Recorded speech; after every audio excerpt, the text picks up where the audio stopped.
नमस्कार, मेरा नाम है जीशा और आप देख रहे हैं दी ललन टॉप का डेली फाइनेंशियल बुलेटिन खर्चा पानी। खर्चा पानी में आज बात करेंगे कि असेंबली इलेक्शंस के नतीजों का देश की इकोनॉमी और फाइनेंशियल पॉलिसीज पर क्या असर होगा। क्या मोदी सरकार अब इकोनॉमिक रिफॉर्म और प्राइवेटाइजेशन को लेकर बुलिश होगी? Labour laws, electricity bill, farm laws पर सरकार का रुख क्या होगा? क्या पेट्रोल और डीजल के दाम उतने ही बढ़ेंगे जितनी आशंका जताई जा रही है? क्या जनता ने महंगाई और बेरोजगारी पर सरकार को माफ कर दिया और इसीलिए वह मैक्रो इकोनॉमिक पॉलिसीज पर और आक्रामक होगी? या फिर सरकार ने इन नतीजों से कोई सबक लिया है और वह अगला कदम काफी सोच विचार कर उठाएगी? इन नतीजों का हमारी आपकी जेब, रोजगार, रसोई और माली हालत पर क्या असर होगा?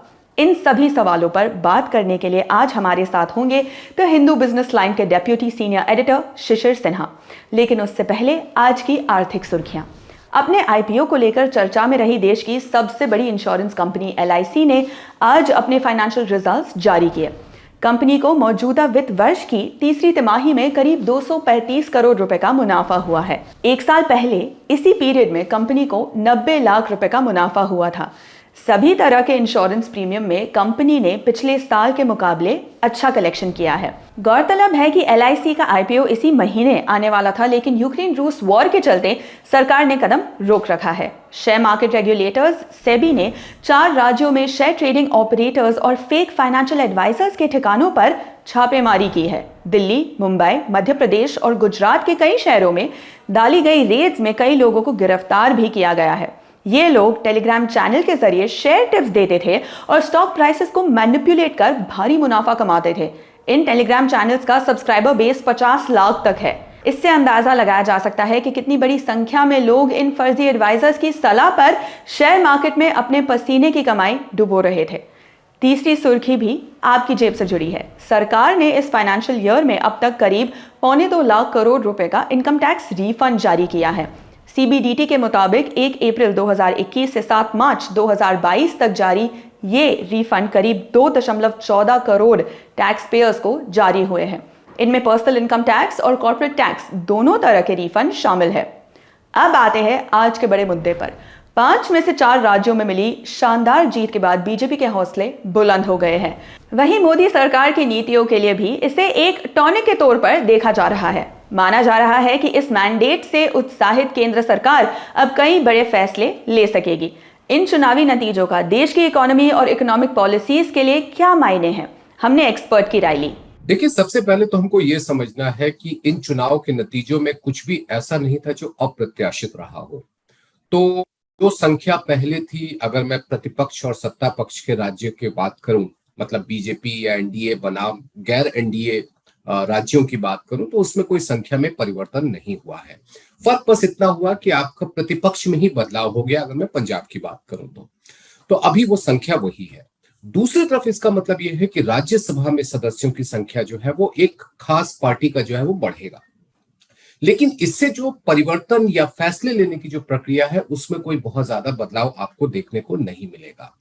दूसरी ओर क्या है कि बीजेपी के लिए अगर मैं खास तौर पे बात करूं कि उनके लिए किसी भी तरह के आर्थिक फैसले को लेने में अगर कहीं ना कहीं राज्यसभा का कोई रोड़ा अटकता रहा था, अब वो परेशानी नहीं होने वाली है, क्योंकि वो सदस्यों की संख्या थोड़ी बढ़ेगी। तो वहां पर किसी विधेयक को पारित कराना हो तो उसमें उनको कोई परेशानी नहीं आने वाली है। एक पहलू तो ये है।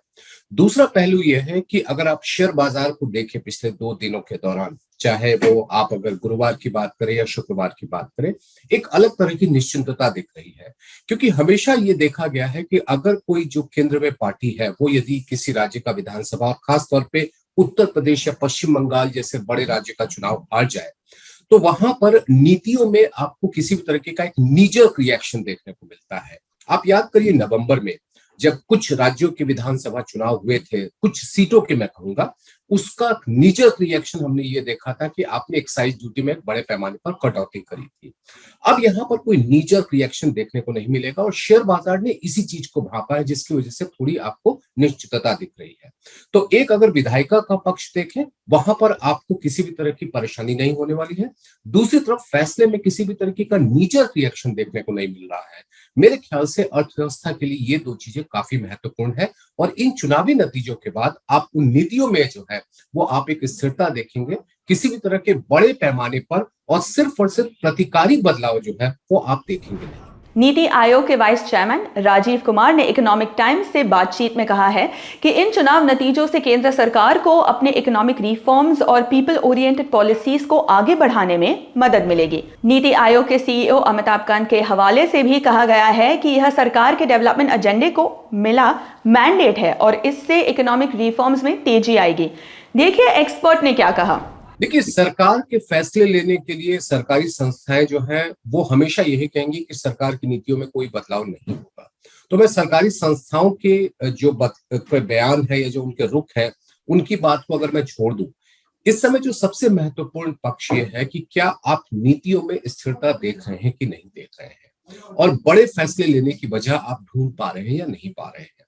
अगर आप घरेलू स्तर पर देखें तो घरेलू स्तर पर आपके लिए सबसे बड़ी चुनौती महंगाई की है कि इस महंगाई से आप कैसे निपटते हैं, और वहीं पर इस चुनौती को बढ़ावा देने में कहीं ना कहीं एक अंतर्राष्ट्रीय फैक्टर भी जो है बड़ा रोल प्ले कर रहा है। चाहे आप रूस और यूक्रेन की बात कर लें या फिर किसी और दूसरे जो संघर्ष चल रहे हैं उनकी बात अगर हम कर लें, तो इन सब का नतीजा ये है कि महंगाई को लेकर के आप क्या कोई बड़ा फैसला ले सकते हैं। ये समय ऐसा है कि जहां पर लगता है कि सरकार शायद इस बारे में कोई ना कोई फैसला कर पाएगी, और उसका आप एक संकेत देख लीजिए कि आज चुनाव खत्म हुए लगभग 5 दिन हो रहे हैं, और इन 5 दिनों में जो सबसे बड़ा फैसला होना था वो था पेट्रोल डीजल की कीमतों को लेकर के। वो अभी तक उस पर कोई भी फैसला नहीं आ पाया है। तो इसका मतलब क्या है? इसका मतलब ये है कि आप महंगाई को लेकर के जो आप एक रणनीति बनाने की बात कर रहे हैं उसमें कोई ना कोई कदम उठा सकते हैं। तो आप इसको अगर प्रो पीपल कहिए, प्रो डेवलपमेंट कहिए, मैं इसको ये कहता हूं कि एक स्थिरता लाने की कोशिश है, और आपको ये भी देखना है कि आपकी आर्थिक जो समीकरण है वो कहीं ना बिगड़े। तो जो राजीव कुमार साहब कह रहे हैं या अमिताभ कांत जी कह रहे हैं उनकी बात एक तरफ है, मुझे जो इस समय में सबसे बड़ी बात नजर आ रही है कि अब आर्थिक फैसले लेने में आप ज्यादा सोच विचार करेंगे बजाय इस चीज के कि कोई फौरी तौर पर या बिल्कुल अनायास आप अप्रत्याशित कोई फैसला करें, जो कि देश के लिए बहुत ही जरूरी है। पिछले कुछ सालों में कई ऐसी घटनाएं या सरकारी फैसले हुए जिनका आम आदमी की रोजी रोटी और रोजगार पर काफी असर हुआ, चाहे वो नोटबंदी या जीएसटी या फिर कोविड के दौरान माइग्रेंट वर्कर्स की बहाली। इन सब से मोदी सरकार पर तीखे हमले होते रहे और उसकी इमेज एंटी पुअर होती चली गई। इसके बावजूद बीजेपी लगातार चुनाव जीत रही है। यहाँ तक कि पिछले लोकसभा चुनावों पर भी नोटबंदी और जीएसटी की आलोचनाओं का कोई असर नहीं हुआ। फिलहाल बीजेपी की जीत के क्या मायने हैं? क्या सरकार और उसकी इकोनॉमिक पॉलिसीज के खिलाफ गलत नैरेटिव तैयार किए जाते रहे हैं? कोई भी अगर आर्थिक फैसला होता है, कोई भी सरकार लेती हो, तो सत्ता पक्ष हमेशा कहेगा कि वो फैसला सही है, प्रतिपक्ष कहेगा कि इस फैसले में ये एक खामी है। जब ये नैरेटिव आम लोगों तक पहुंचता है तो आम लोग उसमें दो पहलू को ढूंढते हैं। पहला तो ये कि क्या इस नीति से हमारा क्या फर्क पड़ने वाला है, और दूसरा कोई देखता है कि अगर इस नीति को कोई और दल शामिल करता वो विकल्प क्या हो सकता है। तो अगर पहले सवाल का जवाब उसके लिए हाँ में है और दूसरे सवाल का जवाब अगर ना में है तो वो सत्ता पक्ष को ही वोट देगा। आप अगर जीएसटी की बात करिए या फिर आप अगर नोटबंदी की बात करिए या यहां तक कि आप निजीकरण की भी बात करिए या बैंकों के विलय करने की बात करिए, कई ऐसे फैसले रहे हैं जिसे लेकर के ये नैरेटिव सेट किया गया है कि ये बिल्कुल ही गलत है, इससे लोगों को बहुत ज्यादा नुकसान हुआ है। बहुत सारे आंकड़े भी आए जो इस बात की तस्दीक भी करते रहे हैं, और वहीं पर सरकार की ओर से ये दावा किया जाता रहा कि औपचारीकरण बढ़ा है, इससे अर्थव्यवस्था में काफी सुधार हुआ है। सबसे बड़ी बात यह है कि हम लोग एक चीज को भूल रहे हैं, वो है महामारी। ये जो 2020, 21 और 21-22 है, इन दोनों साल की अर्थव्यवस्था महामारी की भेंट चढ़ चुकी है, और इस महामारी के दौरान में जो कुछ भी नीतियां ली गई उन नीतियों को लोगों ने कैसे समझा है। आप अगर उत्तर प्रदेश के चुनाव की खासतौर पे बात करें, वहां पर एक पहलू, एक तथ्य जो है जिसने काफी ज्यादा काम किया वो था आपका फ्री राशन का। जो मुफ्त में राशन देने की बात थी, इसने काफी काम दिया। वहां पर जीएसटी, नोटबंदी या बाकी जो दूसरे पहलू थे वो कहीं ना कहीं दरकिनार हो गए, और वहां पर आपका मुख्य पहलू हो गया कि मुझे क्या मिला। तो जो मैं आपसे कह रहा था कि जब कभी भी किसी तरह की नैरेटिव सेट की जाती है तो एक आम व्यक्ति क्या देखता है कि मेरे लिए क्या है, उसे मेरे लिए का जवाब मिला कि हाँ मेरे लिए कुछ है, और दूसरी तरफ वो ये देखता है कि क्या इसका कोई विकल्प है, तो शायद वो उसे विकल्प नहीं दिखा। अब सवाल यह है कि आगे चल करके आर्थिक फैसलों में क्या होगा। आपने बात की निजीकरण की। देखिए, सरकार का अगर आप 2021-22 का बजट देखेंगे तो उसमें खास तौर पे जो पीएसयूज है उसको लेकर के पॉलिसी आ चुकी है, और उसमें साफ तौर पे कहा गया है कि 4 ऐसे समूह हैं जिनको छोड़ दिया जाए, तो बाकी क्षेत्रों की जितनी भी सरकारी कंपनियां हैं या तो उनका निजीकरण कर दिया जाएगा या उनका बंद कर दिया जाएगा। और साथ ही साथ चार जो समूह है उनमें सरकार की जो उपस्थिति है वो बहुत ही कम रहेगी। मुझे ये लग रहा है कि अब ये विनिवेश और तेज होगा, और अब सरकारी कंपनियों को बंद करने का काम और भी तेज होगा। आपको ये भी ध्यान में रखना है कि ये जो वर्ष है 2022-23 से काफी महत्वपूर्ण है, क्योंकि हम 2023-24 का जब हम बजट पेश करेंगे उसके ठीक बाद आम बजट आना है। तो इसी वर्ष में जो भी आप अगर कड़े आर्थिक फैसले की बात करें वो आपको देखने को मिलेगा। लेकिन साथ ही साथ ये भी है कि आपको कुछ ऐसे फैसले होंगे, चाहे आप बैंकों के निजीकरण की बात कर लें, शायद मुझे लगता है कि अब उस दिशा में आपको अभी फिलहाल कोई कदम उठता हुआ नहीं दिखेगा। अगर आप ये सोच रहे हैं कि छत्तीसगढ़ और राजस्थान में जैसे पेंशन व्यवस्था, पुरानी पेंशन व्यवस्था लागू की गई, क्या उसे केंद्र सरकार भी अपने स्तर पर लागू करेगी? ये भी लागू होता हुआ नहीं दिख रहा है। क्या लागू होता हुआ दिख रहा है? बैंक और वित्तीय संस्थाओं को छोड़कर के बाकी दूसरे क्षेत्रों में आपको विनिवेश की गति बढ़ती हुई दिखाई देगी।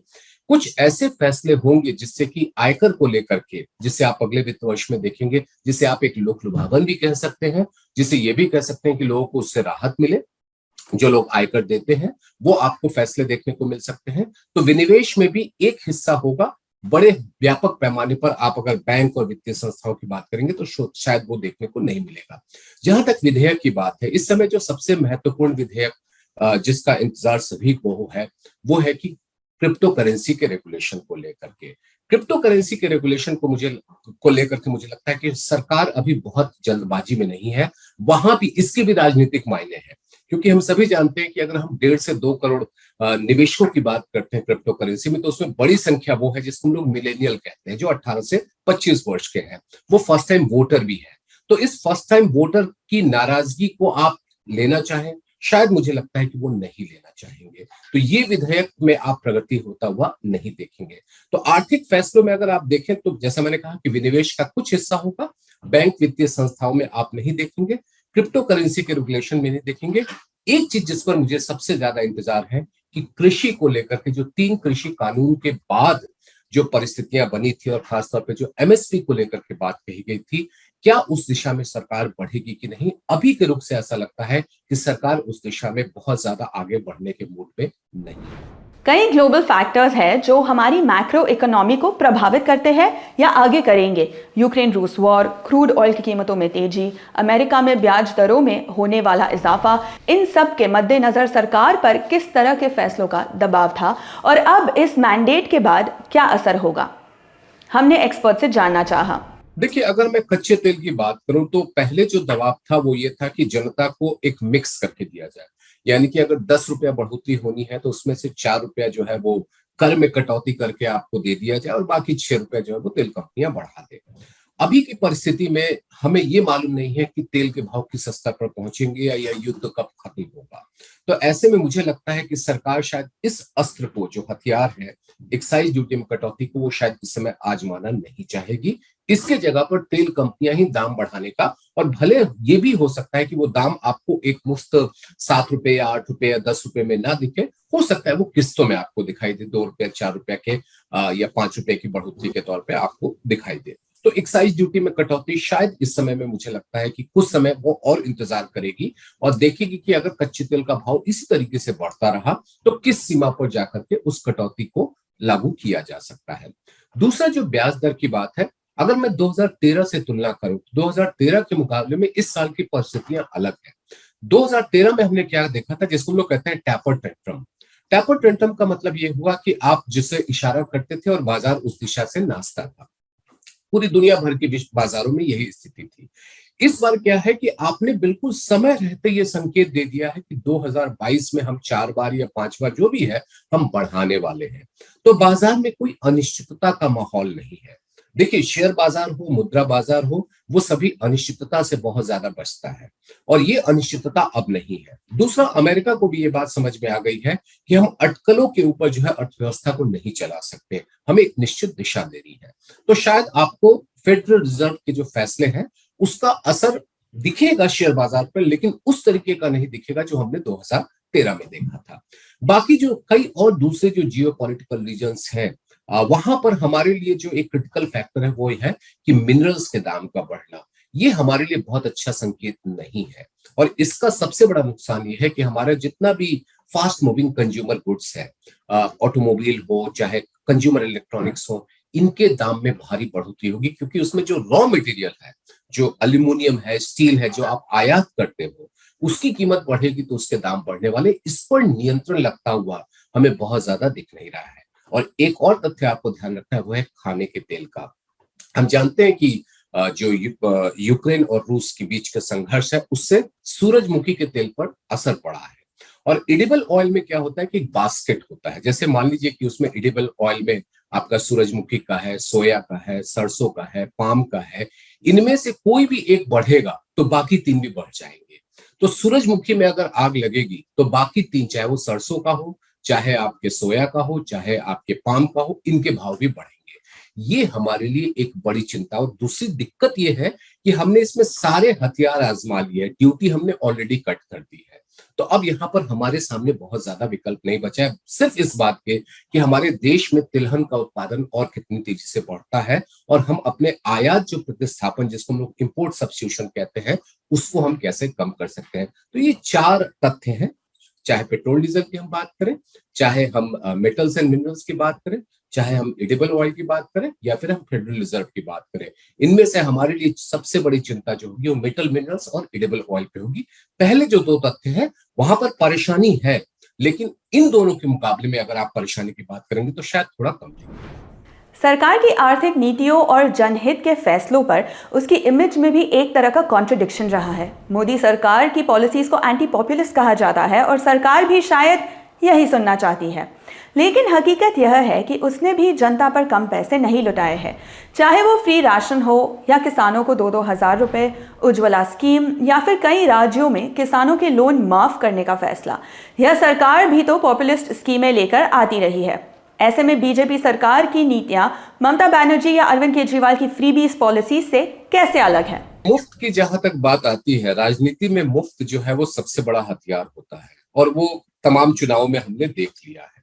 और खासतौर पे अगर आप दक्षिण के राज्यों में देखें, जहां पर मिक्सी से लेकर के चावल तक जो है वो मुफ्त दिए जाते रहे हैं। उत्तर के राज्यों में हमने देखा है कि बिजली मुफ्त देने की बात की जाती रही है, पानी मुफ्त देने की बात की जाती रही। तो एक भौगोलिक वितरण है, मुफ्त का भी जो गणित है वो अलग अलग राज्यों में अलग अलग तरीके से उसका समीकरण बनता है।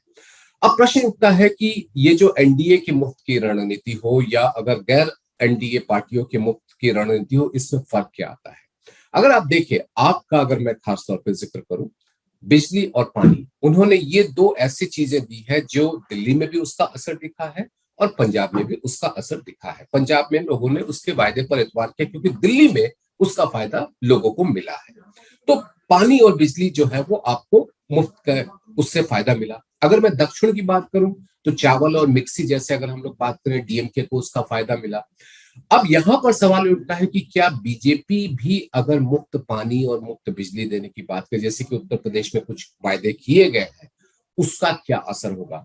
हकीकत यह है कि इसका सबसे बुरा असर ये होगा कि आपके राज्यों की अर्थव्यवस्था बहुत बुरी तरह से प्रभावित होगी। और यही वजह है कि मुफ्त के मामले में बीजेपी का ट्रैक रिकॉर्ड थोड़ा कमजोर है। अगर आप बाकियों के देखें, बाकी जो गैर बीजेपी पार्टियां हैं, उनका मुफ्त का रिकॉर्ड कहीं बेहतर है। उन्होंने डिलीवर भी किया है, उसको उनको कहीं ना कहीं डिविडेंड भी मिलता रहा है। बीजेपी ने वो मुफ्त नहीं दिया। लेकिन बीजेपी के पक्ष में क्या गया? बीजेपी के पक्ष में दूसरे तथ्य भी जो है वो भी गए। चाहे आप कानून व्यवस्था की बात कर लें या फिर अगर 2,000 रुपए किसानों की बात कर ले। देखिए, किसान जो सम्मान निधि थी जिसमें 6,000 रुपए सालाना दिए जाने थे, उस समय में किसान सबसे बुरी हालत में था। और ये एक ऐसा तथ्य था कि आपके सामने क्या विकल्प थे, या तो उनका कर्ज आप माफ कर दो या फिर आप उनको हाथ में नगद दे दो। कर्ज माफ करना एक लंबे समय का असर दे सकता था, किसानों को नगद देने का जो था उसका अर्थव्यवस्था पे असर थोड़े समय के लिए होता। और यही मुफ्त की जो अर्थनीति है वो बीजेपी और गैर बीजेपी के बीच के अंतर को सामने लाता है कि एक तात्कालिक प्रभाव को देखते हैं, अर्थव्यवस्था पे असर को थोड़े समय के लिए देखते हैं, या अर्थव्यवस्था पर असर को लंबे समय तक के लिए देखते हैं। तो मुझे लगता है कि ये चीजें भी जो है वो कहीं ना कहीं बीजेपी के लिए काम करता है। और जैसा मैंने आपको एक बार ये भी कहा था कि जब कभी भी कोई नैरेटिव सेट होता है तो उसमें ये भी देखा जाता है कि इसके अलावा कौन से ऐसी चीज है जो हमें मिल रहा है, और क्या इसमें इस पार्टी के अलावा कोई विकल्प है। ये भी पहलू आपको ध्यान में रखना है। वो विकल्प अगर नहीं है तो ये जो चीजें, जैसे किसान सम्मान की बात करें या फिर हम ऐसे तमाम स्कीम्स की बात करें जिसे बीजेपी ने लागू किया, वो ज्यादा प्रभावी तरीके से लागू होगा।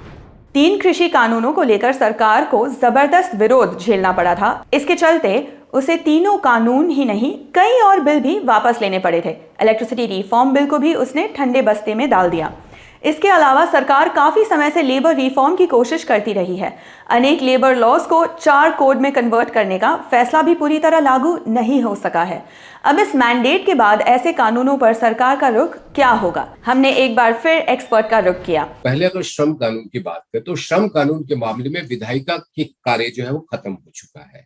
अब जो भी कार्य करना है वो कार्यपालिका को करना है। उसके ड्राफ्ट जो है रूल्स एंड रेगुलेशन कई राज्यों ने नोटिफाई कर दिए हैं, और मुझे लगता है कि वो आपको अगले कुछ दिनों में लागू होता हुआ दिखेगा। श्रम कानून के मामले में अब वो उस तरह की परिस्थिति नहीं है जो पहले हुआ कर रही थी। अब वो स्थिति साफ है, तो श्रम कानून तो लागू हो जाएंगे, क्योंकि यहाँ पर कार्यपालिका को करना है, चाहे वो आपके गैर बीजेपी शासित राज्य हो या बीजेपी शासित राज्य हो। और एक और बात आपको ध्यान में रखना है कि श्रम जो है वो राज्य की सूची में आता है, तो वहां पर जो कुछ भी उसको लागू करना है या नहीं लागू करना है वो संबंधित राज्य का अपना फैसला हो सकता है। क्योंकि बड़ी संख्या में जो एनडीए के राज्य हैं वो इसको लागू कर रहे हैं, तो बाकी राज्यों के लिए जो है उसको ना करने के लिए बहुत ज्यादा विकल्प बचेगा नहीं। अब दूसरा जो आपने मुद्दा कहा इलेक्ट्रिसिटी बिल का, इलेक्ट्रिसिटी बिल में मुझे लगता है कि अभी और ज्यादा चर्चा होगी। इलेक्ट्रिसिटी बिल अभी इतनी जल्दी आने वाला नहीं है। हालांकि बीच में एक ड्राफ्ट भी जारी किया गया और ड्राफ्ट में कहा गया कि इस पर सहमति भी बन रही है, लेकिन मुझे लगता है कि अभी इससे और इस पर चर्चा चलेगी। तीसरा जो महत्वपूर्ण, जो सबसे पहला आपका मुद्दा था और मैंने जो ऑर्डर चेंज किया उसमें था कृषि कानून को लेकर के। देखिए, कृषि कानून निरस्त हो चुके हैं। अब यहाँ पर आपके लिए क्या है कि आपने एक वायदा किया कि हम एमएसपी पे कमेटी बनाएंगे। आज उस वायदे को पूरा किए हुए लगभग 6 महीने होने को आ रहे हैं। अब उस 6 महीने में अगर मैं गलत नहीं हूं तो कार्तिक पूर्णिमा के दिन इस बात की घोषणा की गई थी, और आज हम लोग बात कर रहे हैं तो लगभग 6 महीने हो गए हैं।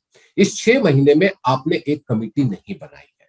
अगर आप चाहते कि इसके ऊपर कोई फैसला होना है तो आप कमेटी बना चुके होते।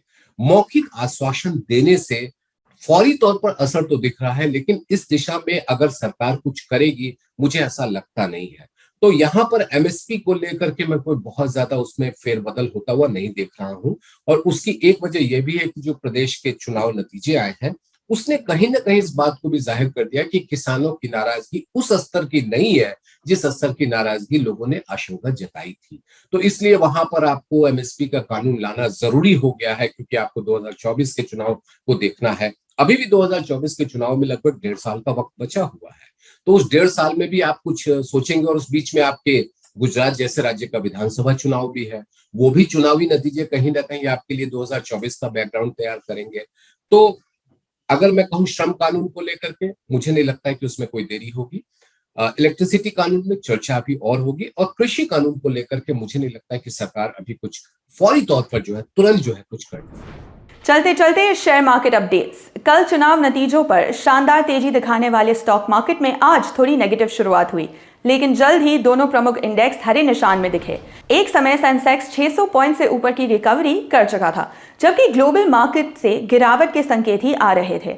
दिन भर के उतार चढ़ाव के बाद आखिरकार मार्केट में फिर सुस्ती छाई रही और बीच बीच में बिकवाली का दबाव बनता दिखा।